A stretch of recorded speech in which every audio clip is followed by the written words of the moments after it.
Hey, 7th grade, we're starting back with our history. We're picking up in 23.4 in your book, talking a little bit more about the end of World War II. Now, as the Germans have continued their attack with the Axis powers, they're broken up into several different battlefronts. So we had war going on in so many different countries at the same time. We're going to consider each part individually. So first, let's talk about the one that ended first, the one in Africa. There was an African front where they were launching an attack and just brutally fighting there. That was the first one to end. I'm having to summarize this a lot because we would normally have an entire hour to talk about this. So just bear with me. Africa ended first. You need to know that that front ended first. That allowed them to focus more and confine the battles just to the European continent. That focused everyone's efforts. Well, when the London attacks did not work, when the London Blitz for 3 months of Germany attacking and bombing London over and over and over again, and it still did not destroy that nation, then Germany was forced out and forced their attention on Russia. Germany begins brutally attacking Russia with great fury because the London attacks did not work. So now Germany is attacking Russia. Russia calls out to the other countries to start a different battlefront in different places to spread the Germans out so their resources will be stretched thinner so that they will be easier to conquer. Another attack begins in Italy.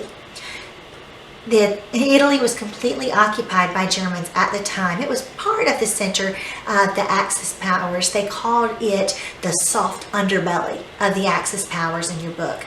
But that was another front where they would easily be able to attack. And the Italians were ready to throw off their leader, Mussolini, at the time. So the Italians go into a revolt. They actually overthrow Mussolini, and he is killed by the Italians before the other battles really get underway. So it was a matter of a couple months before the entire nation of Italy was taken back over and the Germans were forced completely out of Italy. Now, as the efforts are continuing in Russia and continuing on the European continent, they're able to keep Germany distracted and have several different battlefronts. We begin another battle at Normandy in France. Now, France was completely occupied by the Germans at the time, so going into Normandy, that entire beachfront, that was owned by the Germans at the time. They have conquered this area, and now we're trying to get it back by launching a sea attack. Everyone is traveling through the water to this battle in one day, called D-Day. 50,000 soldiers arrived through the sea, on ships obviously, but through the sea onto this beach to launch an attack and to constantly override the Germans and hopefully make it all the way to Berlin.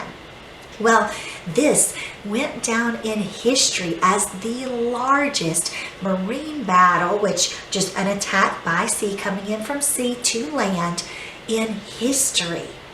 And it was only a few weeks before there were a million soldiers on the ground there, but it started out with 50,000 in one day, which was unheard of at the time. That's something very important to remember about D-Day in Normandy in France on the beaches there. It wasn't long before the Americans were able to completely override that area. Now, you will need to know that, so make sure that you to note of what that invasion was called and what it's known for, because that will be coming up again. Then we have a race to Berlin. We want to constantly make our way as fast as we can, make our way in to Germany so that we can end this war. Well, as all these battles are going on and they're constantly stretching thin, the Germans start to weaken. They start to lose some of their resources and fuel, and they're having to pull back a little bit to regroup, but they are not done by any means. They continue to launch other attacks, including their last effort called the Battle of the Bulge, which was their last effort that they are fighting against, trying to maintain their victory in the war. But this is starting to stretch so thin that the other powers are just flooding in from the other countries, that Germany gradually begins to lose territories and focus their efforts just where they can, till eventually, after Mussolini is killed and all of their influence in Italy is gone, and now they're being pushed back by Russia, now they're being pushed back out of France and shrinking down, eventually we get to the point where Germany surrenders. Now the surrender for Germany is called VE Day. VE Day was Victory in Europe Day. That's the day that Germany actually surrendered. Now they surrendered on May 7th, 1945, but the VE Day was actually announced in the newspapers and everything on May 8th. So there's a slight difference there. They did actually surrender on the 7th, but most of the time VE Day is declared on May 8th of 1945, declaring the war in Europe over. That doesn't mean the entire war is over though. Now Germany has surrendered. They have finished their attacks. Those battles are done, but we still have war going on in the Pacific with Japan. War in the Pacific was different. We had a different strategy coming in as we were fighting the Japanese. The Japanese were just very loyal to their nation, and they were launching this attack willing to die for whatever they needed for their emperor.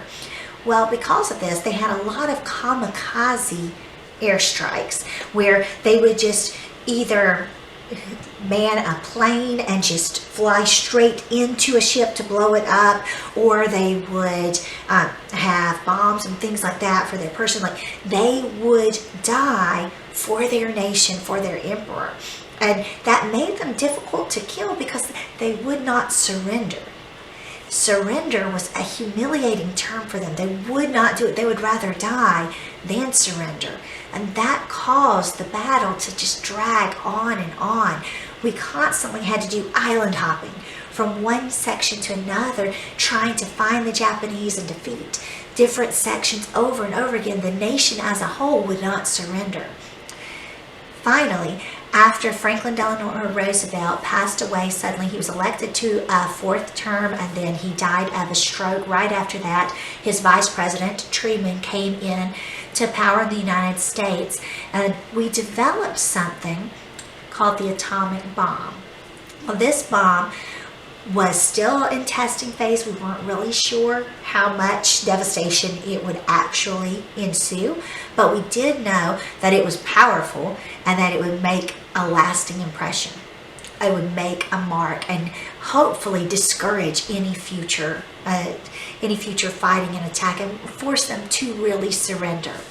Well, these bombs were launched, and they did completely obliterate two cities in Japan. Nagasaki and Hiroshima were the two cities that were destroyed in that. Now, the Americans did not realize at the time how much devastation was going to happen. And the Japanese did surrender because their entire cities were destroyed, just leveled from these explosions. Their country could never last with that kind of attack.